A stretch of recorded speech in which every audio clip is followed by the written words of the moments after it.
mu ntangiriro z'umwaka w'1950 muri Chicago muri Leta Zunze Ubumwe za Amerika hari umugore witwaga Dorothy Martin wavugaga ko ajya yakira ubutumwa buvuye ku binyabuzima bituye ku mubumbe witwa Clarion. Yavugaga ko ubwo butumwa yakira ngo bumubwira ko ku isi hagiye kuzaba umwuzure ukomeye cyane uzakuraho ibiri ku isi byose, ngo wari umwuzure uzahanagura ubuzima kuri uyu mubumbe. Madame Dorothy Martin yavugaga ko ibyo bizaba ku itariki ya 21 y'ukwezi kwa 12 mu mwaka w'1954. Uyu mugore yakwirakwije aya makuru mu bantu aho yari atuye, maze atangira kugira abantu benshi bizera ibyo avuga, batangira kumukurikira bakajya bakora ibyo avuze byose. Yababwiraga ko abazemera kumukurikira bagakora ibyo ababwiye byose, ngo igihe cy'uwo mwuzure nikigera, ni ukuvuga ku itariki ya 21 y'ukwezi kwa 12 mu 1954, ngo ibyo binyabuzima byo ku mubumbe wa Clarion bizohereza ubwato bunini cyane kandi bushobora kuguruka, maze bubatware bajye kuri uwo mubumbe. Mu gihe abanze kumwumva bazaba bari hano ku isi barimo barimbuka. Abantu amagana barabyemeye. Abantu bagurishije ibyo bari batunze byose, abandi bashwana n'imiryango yabo n'inshuti zageragezaga kubabuza gukurikira uwo mugore, abandi basezera ku kazi, bose biyemeza gukurikiza amabwiriza ya Dorothy Martin. Madame Martin yari asanzwe akora akazi ko mu rugo nko gusukura, guteka n'ibindi. Mu bamukurikiye harimo benshi bize kumurusha ndetse bamurusha amafaranga, banabaye abakoresha be igihe kirekire. Yababwiye ahantu bagombaga kuzahurira kuri iyo tariki ya 21 y'ukwa 12 mu 1954, maze akaba ariho ubwo bwato buzabasanga mu gihe abandi barimo kurimbuka, bo bakazamuka bakajya ku mubumbe wa Clarion. Yababwiye ko ibyo bizaba ku isaha ya 6 z'ijoro kuri iyo tariki ya 21 y'ukwa 12. Yababwiraga ko iyo tariki nigera bwa bwato buri bumanuke bukabapakira bukabatwara, ubundi imvura igatangira kugwa, abasigaye ku isi bose bakarimbuka. Iyo tariki yarageze, maze abantu baragenda bipakira mu cyumba yari yaberetse mu mujyi wa Salt Lake. Amaso yabo bayahanga ku masaha bambaye, barategereza. Aba ni abantu bari biganjemo abamaze imyaka myinshi bizera ibyo bintu. Ni abantu bari barasezeye akazi, baragurishije ibyabo, baragiranye ibibazo n'inshuti n'imiryango. Bari abantu batakaje byose bahoranye. Buri wese muri bo yaravugaga ati iby'isi ntacyo bikimaze, kubera ko ku itariki ya 21 y'ukwezi kwa 12 nzajya kwibera ku mubumbe wa Clarion. Saa 6 z'ijoro zarashyize ziragera ku itariki ya 21 y'ukwa 12 mu 1954. Isaa 6 zikigera bateraniye muri iyo sale, nta kintu na kimwe cyabaye. Nta bwato bwamanutse ngo bubatware, nta mvura yaguye ngo umwuzuruze. Barategereje babona saa 6:05 zirageze, isi kimeze uko yari imeze. Buri munota wiyongeraga ku isaa 6 y'ijoro, abantu buzuye muri iyo sale bagendaga baceceka, bisa naho bagenda basuhererwa, bumirwa cyane, cyangwa buri wese atangiye gutekereza ko amaze iyo myaka yose akurikira ibintu bitazigera bibaho. Nyamara mu minota yari yabanje bari bishimye cyane, baganira, basakuza, baseka. Bamwe muri bo uko iminota yagendaga yicuma irenga ku isaa 6 z'ijoro, batangiye kugenda basuka amarira, batangiye kubona ko bibeshye ndetse babeshywe. Byageze mu masaha ya saa 9, saa 10 z'urukerera, abantu bamaze kwiheba. Madame Dorothy Martin wazanye umushinga yahise atangira kubabwira ko kuba baremeye kumwumva bagakurikiza ibyo yababwiye byose, ndetse itariki yagera bagahurira hamwe muri icyo cyumba kandi bizeye ngo Imana ndetse na bya bive hejuru bahisemo kutarimbura isi. Ati ni mwebwe murokoye isi. Hano ushobora gutekereza ko umuntu w'umuturage wahanuriwe akabwirwa ko isi izarangira ariko ntirangire, ushobora gutekereza ko yahise ahagarika kwizera ibyo bintu.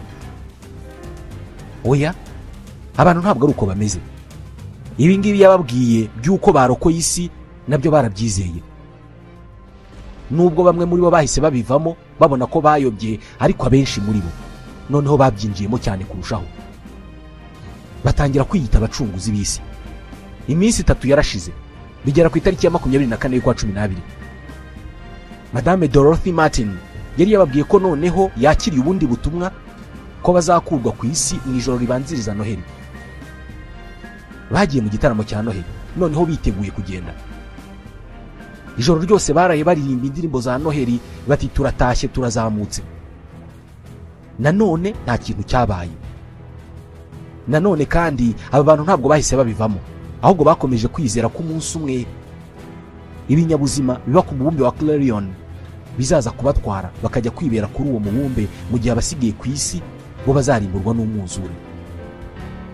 Nitwa Ismael Mwanafunzi. Ni iki gituma abantu bizera ibintu nk'ibi ngibi kugera ubwo biyanga bagakora ibintu bishobora guhitana ubuzima bwabo? Banabona ibimenyetso by'uko ibyo babwiwe ari ibinyoma ntibabyumve bakagumayo. Reka tuvuge ku buryo imyemerere ishobora kubata umuntu akagira ukwizera kurengeje ugushobora kugirwa n'abantu, agatangira kwizera ibintu byumvikana ko bidashoboka, ndetse umuntu wabonaga ko azi ubwenge ko ashyira mu gaciro agatangira kugira imyitwarire buri wese ashobora kubona ko irimo ikibazo. Ni iki kiba mu bwonko bw'umuntu gituma ahinduka agakurikira ibintu abwirwa nyamara abibona neza ko biri mu bwenge buke? Ibi ntabwo ari ibyo mu madini gusa, bishobora no kubaho muri politike cyangwa se mu myidagaduro. Abizeza abantu ibintu nk'ibi bo baba babyizera mu by'ukuri? Babigenza bate ngo bavuge ibintu nk'ibi ngibi abandi babakurikira? Abantu nta na rimwe bigeze bagira inyota yo kumenya ukuri. Buri gihe ukuri cyangwa se ibimenyetso bitabaryoheye babitera umugongo. Bahitamo gukunda no gusingiza ikinyoma iyo icyo kinyoma kibaryohera kucyumva. Umuntu wese waza bazaniye amakuru y'ibinyoma ariko aryoshye kuyumva, uwo muntu ahita aba umwami wabo mu buryo bumworoheye cyane. Umuntu wese uzagerageza gusenya cya kinyoma ashaka kubereka ukuri ariko gushobora kuryana, uwo muntu azahita aba umwanzi wabo. Hari umuganga hakaba n'umuhanga mu iyigamitekerereze w'Umusuwisi wabayeho mu myaka y'1950 witwaga Carl Jung. Yigeze kuvuga kuri iyi ngingo: icyago cya mbere kiruta ibindi byose ku mibereho y'abantu ntabwo kiri mu mbaraga karemano z'isi nk'inkubi y'umuyaga, umutingito, umwuzure cyangwa se iruka ry'ibirunga. Ntabwo imbaraga z'ikibi ku bantu ari ahangaha ziri. Nta nubwo icyago gikomeye kuri muntu ari indwara z'ibyorezo. Icyago gikomeye ku muntu kiri mu kunanirwa gutsinda no kugenzura ibitekerezo bye. Kuri Carl Jung, abantu ni twebwe banzi bakomeye b'inyoko yacu. Birasa na wa mugani wa kera w'uko umuntu ari ikirura ku wundi muntu. Iki kirura gishobora kukubamo wowe imbere. Iki kirura kigaragaza cyane cyane ibibazo byo mu mutwe bihindutse ubuzima busanzwe. Iki gihe aho ibibazo byo mu mutwe bihinduka ubuzima busanzwe, Carl Jung yakise epidemie psychique. Yaranditse ati birimo birahinduka ibigaragarira buri wese ko icyago gikomeye kuri muntu atari inzara, nta nubwo ari umutingito, nta nubwo ari mikrobe cyangwa se kanseri. Icyago gikomeye ku muntu ni umuntu. Ikibazo nuko nta buryo na bumwe buhari bwo kurwanya iyi epidemie psychique cyangwa se icyorezo cy'uko ibibazo byo mu mutwe bihinduka ibisanzwe. Kandi iki cyorezo cyica kurusha ibindi biza kamere byose bibaho. Wigeze wumva abantu bavuga ko amadini ari cyo cyorezo gikomeye inyoko muntu yagize? Birashoboka cyane ko uramutse ufashe igiteranyo cy'abantu baguye mu ntambara zisanzwe za politike ukongeraho igiteranyo cy'abazize ibiza, ntaho bahurira n'abantu bapfuye mu izina ry'Imana cyangwa mu izina ry'idini. Aba ni benshi cyane. Byemezwa ko iyobokamana n'idini cyangwa se imyemerere byishe abantu benshi bigoye kubara.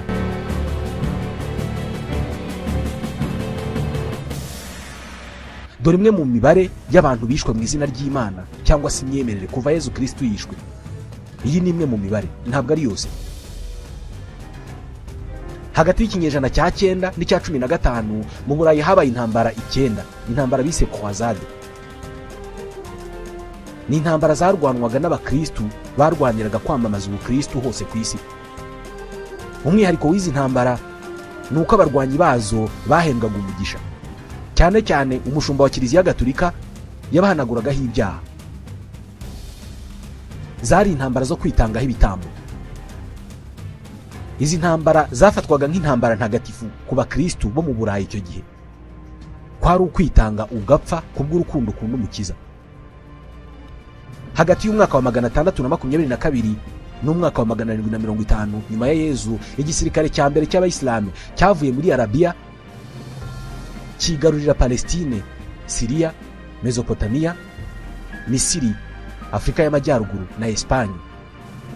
Ubu bwari ubutaka bugize 2/3 by'ahari hatuye abakristo hose ku isi. Hagati y'ikinyejana cya 7 n'icya 11 abakristo barwanya intambara nyinshi n'Abayisilamu bababuza kwigarurira ubundi butaka bw'abakristo. Muri rusange habaye izi ntambara ziswe Croisade 9 zaguyemo abantu 6,000,000. Nk'aho ibyo bidahagije, kuva mu 1618 kugera mu 1648 habaye indi ntambara y'imyaka 30. Iyi ni intambara yabaye mu Burayi, by'umwihariko mu Budage, ishyamiranya abagatulika n'abaporoso. Ni ingaruka z'amavugurura mu madini ubwo havukaga idini y'abaporoso. Iyi ntambara yamaze imyaka 30 yo n'izindi zayishamikiyeho zaguyemo abantu 11,500,000. Zikurikirwa n'inzara yamaze abantu mu Burayi ndetse n'indwara z'ibyorezo. Hagati y'umwaka w'1562 n'1598 mu Bufaransa naho habaye intambara z'urukurikirane zashyamiranaga abagatulika n'abaporoso. Izi zaguyemo abantu 4,000,000, bazise French Wars of Religion. Kuva mu mwaka w'1983 kugera ejo bundi mu 2005 muri Sudani habaye intambara bise iya kabiri ya Sudani. Iyi ni nayo yavuyemo ubwigenge bwa Sudani y'Epfo.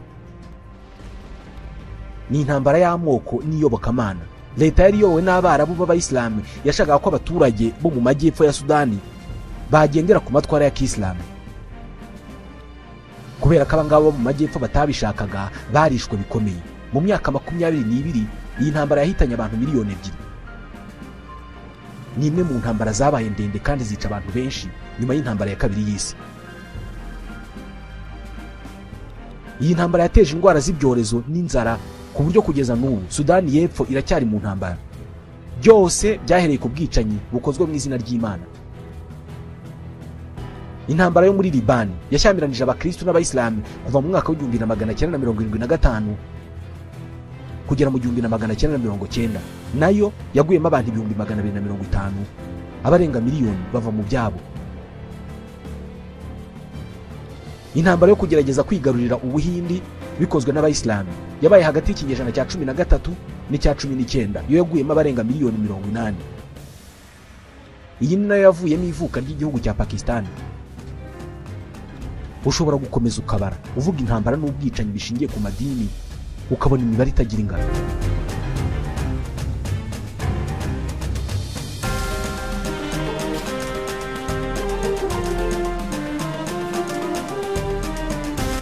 Uyu munsi iterabwoba ahanini rishingiye ku idini. Ibi bishimangira ko umubare munini w'abantu bishwe kuri iyi si kuva Yezu Kristo yapfa n'uw'abantu bishwe mu izina ry'Imana cyangwa izina ry'idini. Ibi bisobanura aho umuntu yiteguye kugera ndetse n'ibyo yiteguye gukora kubera idini n'imyemerere ye. Mu bihe byose twabayeho ndetse n'ahantu hose mu mateka, inyoko muntu yabayeho yibaza ibibazo nka ese duturuka he? Umwanya wacu muri iyi si ni uwuhe? Iyo dupfuye bwo tujya he? Iyobokamana ni imyizerere yavutse kandi igenda itera imbere uko ibihe byagiye bishira, igatanga ibisubizo kuri ibi bibazo n'andi mayobera y'ubuzima. Ihame mu iyobokamana ni uko bimwe mu bibazo bisubizwa no kwemera no kwizera byonyine, nta bundi bumenyi ukeneye. iyobokamana kandi rishingiye ku kwizera ko hari ikintu cy'igitangaza kandi gihambaye kuturusha twese, kinaruta ibindi byose biriho, ibiboneka n'ibitaboneka. Ni imbaraga z'ikirenga tugomba kwitabaza kandi tukaziringira. Ni ukwizera ko hari isoko twese dukomokaho kandi tukazayisubiraho.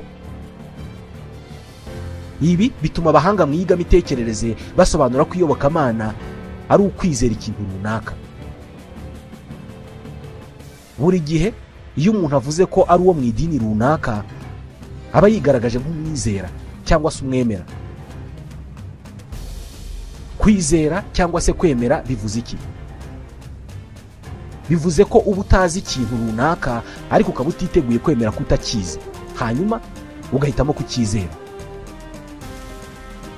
Hanyuma rero ibi nibyo bisunikira bamwe mu bahanga mu iyigamitekerereze kuvuga bati, niba utazi ikintu, kubera icyo utakwemera ko utakizi ngo uvuge uti ntacyo nzi?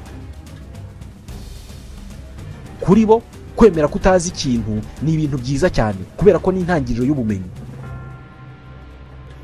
Iyo wemeye ko utazi ikintu runaka, nibwo ubushake bwo kumenya icyo kintu butangira. Nibwo utangira gukora cyane ngo ushake ubwo bumenyi. Kuba twebwe abantu twarahisemo kwizera ibyo tutazi, ni ukuvuga ngo kuba tutabizi reka tubyizere. Nibyo byakuruye ibyago byose twanyuzemo biturutse ku madini n'imyemerere. Iyo utazi ikintu, aho kwemera ko utakizi ahubwo ugahitamo kucyizera, ngo icyo bigukorera ni ukuguha icyizere n'akanyabugabo gatuma ukora ibintu bigira ingaruka zitagira ingano. Kwigirira icyizere cyangwa se kugira akanyabugabo mu birebana no kwemera byemezwa ko ari ryo shyano ryatubwiriye twebwe abantu nk'inyoko. Iyo ikintu utakizi ugahitamo kwizera, bikaguha kwigirira icyizere, ukora amabi menshi nta no kwifatana guke, bityo ingaruka zikaba nyinshi cyane.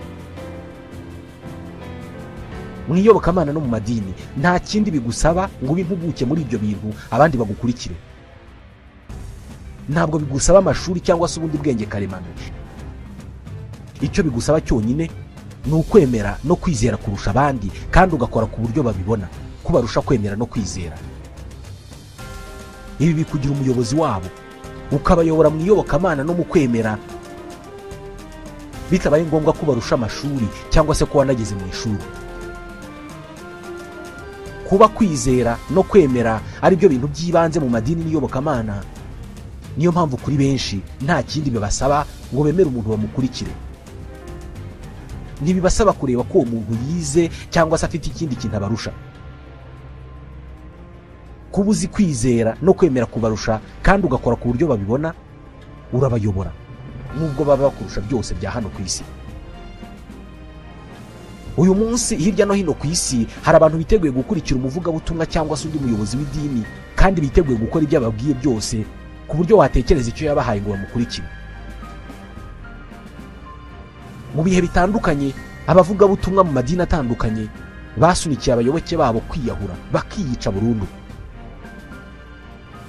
Hari uburyo cyangwa se tekinike zikoreshwa n'abantu baba bayobora amadini cyangwa se indi myizerere cyangwa se n'abanyapolitike. Iyo bashaka ko abantu babakurikira, kandi inshuro nyinshi birakunda. Uburyo bwa mbere umunyedini cyangwa se umunyapolitike akoresha kugira ngo abantu bamukurikire ni ukubagaragariza ko yahawe imbaraga n'ubushobozi bwo kumenya ibisobanuro by'ibintu bo badasobanukiwe. Ubu ni uburyo bwiza bwo kubona abayoboke kandi ukabagumana bakagukurikira bivuye inyuma aho uzajya hose. Mu buzima busanzwe nta kintu kibaho ari kimwe ngo gikemure ibibazo byose by'abantu.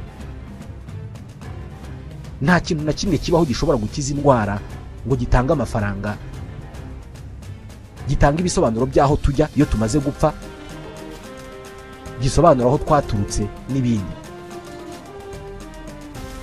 Tuba mu isi igoranye irimo ibintu byinshi tudashobora kubonera ibisubizo. Ibi ni ibintu biteye ubwoba, kubera ko ntabwo ushobora gusobanukirwa impamvu wabuze akazi, ngo unamenye impamvu umuntu wawe yarwaye, ngo unamenye impamvu hari intambara. Ibi byose ni ibibazo bikomeye cyane bigoye gusubiza. nk'urugero ushatse kumenya impamvu wabuze akazi, igisubizo gishobora kuba uruhurirane rw'ibintu byinshi cyane, birimo nko kuba hari politike nshya z'ubukungu leta yashyizeho, kuba idolari ryarabuze cyangwa se kuba imisoro yarazamutse, kuba hari abanyamahanga baje mu gihugu cyawe bakagutwara akazi, n'ibindi byinshi birebana n'ubukungu. Ibi bishobora gusobanura impamvu wabuze akazi. Ibi byose ni ibintu bigoye kubyumva, kandi wowe urashaka kumenya impamvu wabuze akazi. Kugira ngo ubone igisubizo cy'ibibazo nko kuba warabuze akazi, uzaba ufite amahitamo abiri. Nko kuba wajya kwiga iby'ubukungu ukabona doktora, ugasobanukirwa uburyo itangwa ry'akazi rikorwa mu gihugu. Ubwo ni uburyo bumwe. Ubundi buryo bwa kabiri bwo kubona igisubizo ni ukuba umuntu yaza akakubwira atari ko burizi impamvu wabuze akazi, ati hari ibintu bikuzitira kandi bifitanye isano n'amadayimoni bigeze kuguterereza. Aho niho ibitekerezo bibi bitangirira rero. Cyangwa se akaba yakubwira ati iyi si irimo irerekeza ahantu habi ku buryo izarangira ejo bundi mu kwezi gutaha. Cyangwa se ati hagiye kuba umwuzure uzaza kurimbura abantu ejo bundi ku itariki ya 21/12. Ariko akakubwira ati ibyo bintu bizaba nzi ibyo ari byo, nzi ikizabitera kubera ko mvugana n'ibinyabuzima byo ku wundi mubumbe bizateza ibyo byago, cyangwa se mvugana n'Imana, ati kandi nshobora kugufasha nkakurokora. Baguha ibisobanuro bike by'ibintu utabonera igisubizo, kandi kubera ko icyo bisaba ari ukwizera ibintu utazi byonyine, biba bishoboka cyane kuhita ukurikira. Mu magambo ubwirwa haba harimo icyarimwe inkuru y'icyizere n'ihumure. Ni nkaho ubwirwa ku isi irimo irarindimuka, ariko hakaba hari umuntu ushobora kuyirokora cyangwa se akajyana abantu mu bwihisho. Kubyizera birashoboka, kubera ko no kugerageza gushaka ibimenyetso ubwabyo ni ikosa. Mu madini menshi ukutizera biri mu byaha bikomeye, cyangwa se kugerageza gushaka gucukumbura ngo usobanukirwe ibintu nabyo ni icyaha. Ubundi buryo bwa kabiri bukoreshwa n'abashaka abayoboke cyangwa se ababakurikira mu myemerere ku buryo babimariramo, ni ukubaha ikirango gishya cyangwa se kubaha ibibaranga bishya, new identity. Birasa n'ibitangaje uburyo ibintu byoroheje nk'ibimenyetso bishobora guhindura abo turi bo.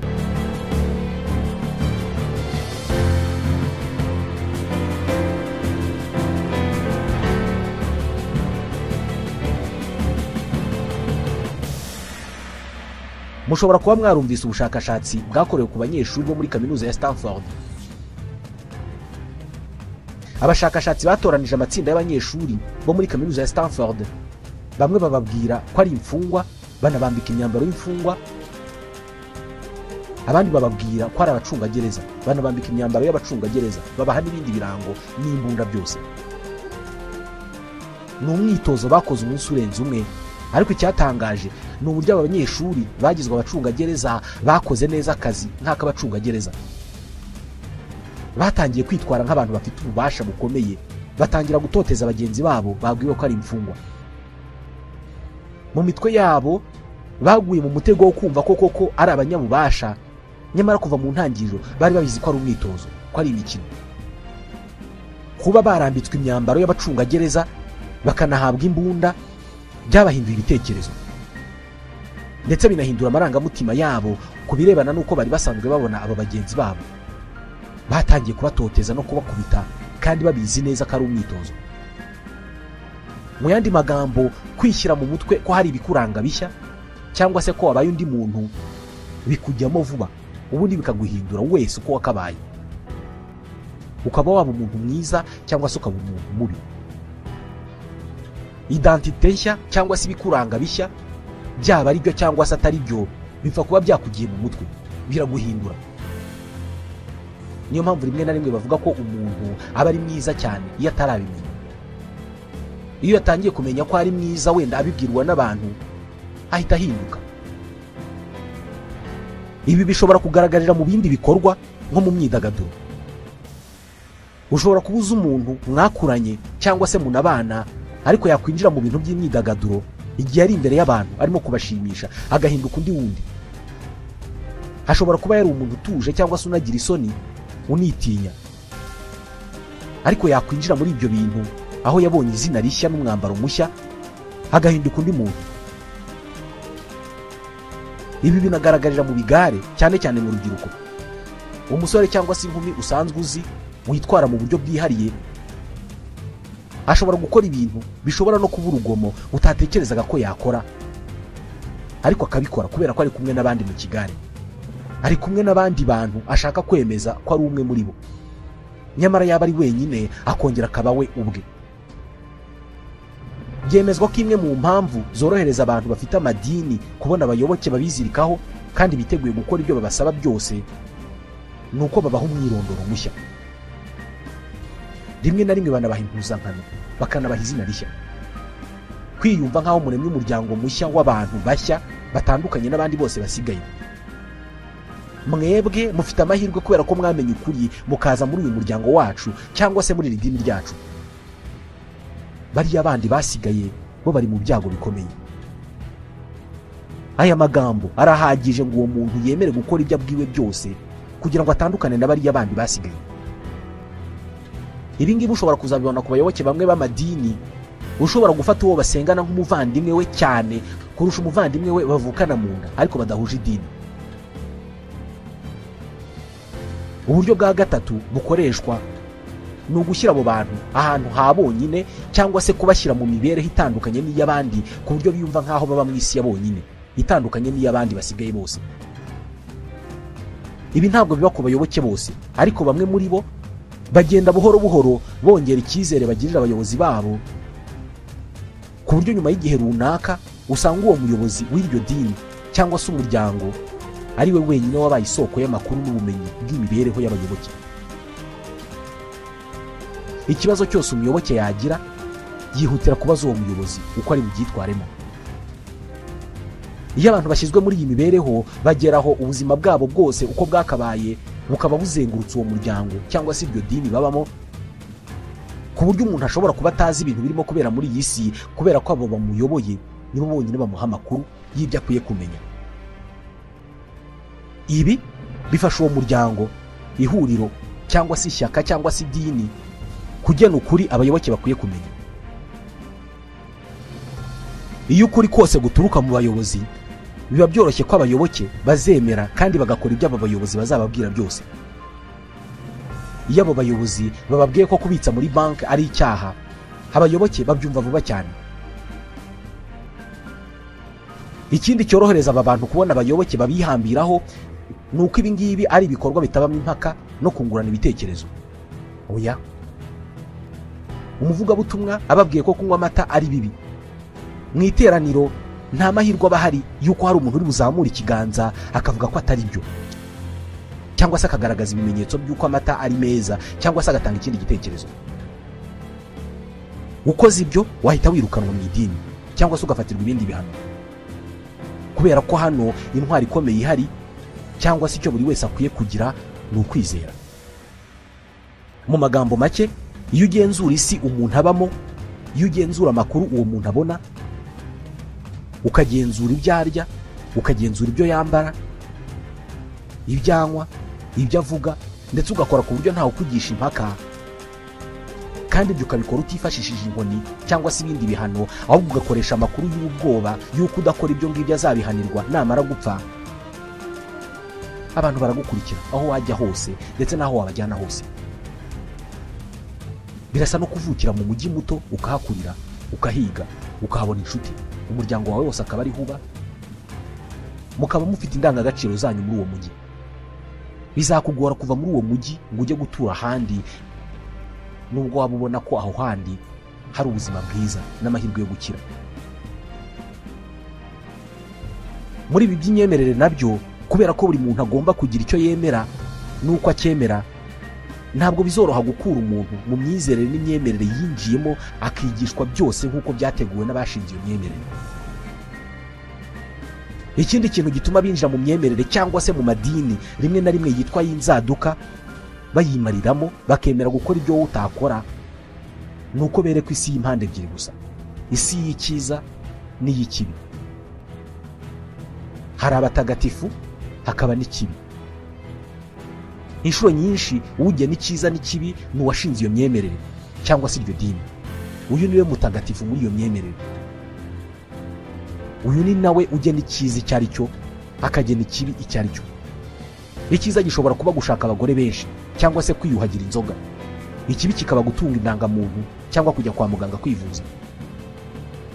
Abantu barakurikira.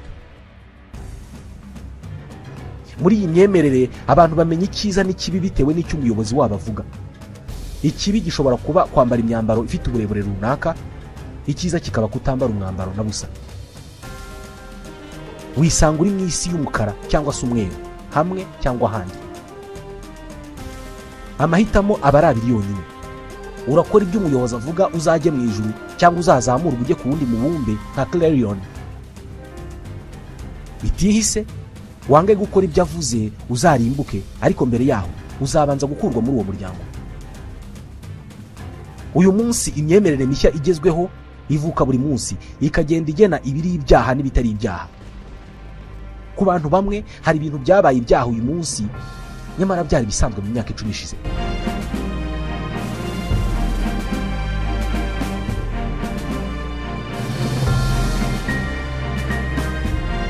Inkuru z'amadini y'inzaduka cyangwa se amadini yagiye akomoka ku yandi madini akaza akora ibintu bigoye gutekereza ko byakorwa n'abantu bazima. Ni inkuru twumvise kuva mu myaka ya kera kugera n'ubu, kandi biba ku isi hose. Umva ibyo bamwe mu bayoboke b'amadini y'inzaduka biteguye gukora mu izina ry'imyemerere. Ku itariki ya 28 y'ukwezi kwa kane mu mwaka wa 2021, umubiri wumishijwe wa Madame Amy Carlson, wahoze ari umuyobozi w'idini ryiyise Love Has Won, urukundo rwaratsinze, wasanzwe ahantu mu rugo mu gace ka Moffat muri Colorado muri Leta Zunze Ubumwe za Amerika. Uyu mugore yahoze azwi cyane mu bayoboke b'idini ye nka Mother God cyangwa se Imana Mama. Mbere y'uko apfa yavugaga ko ajya avugana n'abamarayika ndetse ko avura kanseri. Yanavugaga ko yavukiyemo Yezu Kristu ndetse na Marilyn Monroe. Yavugaga ko mu bundi buzima mbere y'ubu ngubu ngo yahoze ari Yezu Kristu na Marilyn Monroe. Uyu Marilyn Monroe yari umukinnyi wa filime n'umuririmbyi wamamaye muri Amerika mu myaka ya za 50. Yanavuzweho kuba inshoreke ya Perezida Kennedy. Uyu Amy Carlson rero yari afite idini n'abantu benshi bamukurikiye ku buryo yapfuye umubiri we barawumisha bakajya bawusenga. Abafashwe ejo bundi mu 2021 basenga uwo mubiri we bose barafunzwe kubera ko banahamijwe ibyaha byo kuriganya abantu amafaranga. Ariko icyaha gikomeye bahamijwe ni ugushinyagurira umubiri w'umuntu. Mu 2019 ubutabera muri Ohio bwishe Ron Lafferty.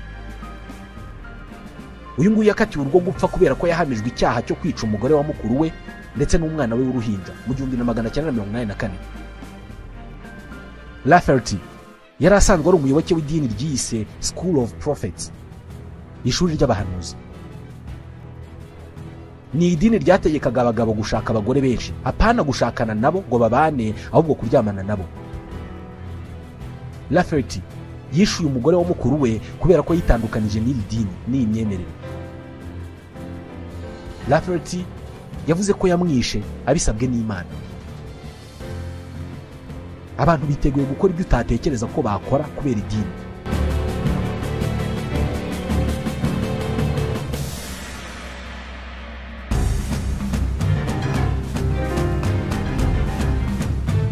Mu gihugu cya Kenya n'uyu munsi yakomeje urubanza ruregwamo umuvugabutumwa witwa Paul Mackenzie. Ni nyuma yaho mu kwezi kwa kane mu mwaka ushize 2023 mu ishyamba ry'ahitwa Shakahola hafi ya Mombasa habonetse ibyobo bishyinguwemo abantu 429 harimo n'abana. Abaturage bo muri ako gace nibo batanze ubuhamya ko uyu muvugabutumwa wari ufite idini yashinze mu 2003 akaryita Good News International Church, ngo yabwiraga abayoboke b'idini ye ko nibahagarika kurya bakicisha inzara bakagera aho bashiramo umwuka ngo bari bujye mu ijuru byihuse.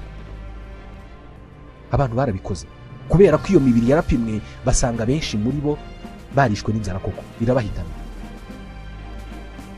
Ababikoze ari bakuru yari amahitamo yabo, ariko hari n'ababyeyi bahisemo kwicisha abana babo inzara barapfa burundu ngo bajye mu ijuru. Pastor Mackenzie yanabuzaga abagore kujya kwa muganga igihe batwite, ndetse akababuza kohereza abana babo ku ishuri kubera ko ngo ibi byo kwiga ntaho byanditse muri Bibiliya. Uyu Paul Mackenzie n'abandi bantu 94 bari bafatanije kuyobora iryo dini bahamijwe ibyaha byinshi birimo n'ubwicanyi. Ibi byasunikiye guverinoma ya Kenya gushyiraho komisiyo yo kugenzura amadini arenga 4,000 akorera muri Kenya. Bamwe muri aba bantu bagize aya madini biteguye gukora ibyo udafitiye igitekerezo, birimo no kwiyambura ubuzima mu izina ry'Imana. Ninde uvuga ukuri kandi uyobora abayoboke b'amadini mu nzira nziza mu bayobozi b'amadini bose bari ku isi? Mu yandi magambo, ni irihe dini ryiza kandi ry'ukuri abantu bakwiye kuyoboka? Mwakoze kutwumva. Nitwa Ismael Mwanafunzi, ndabashimiye.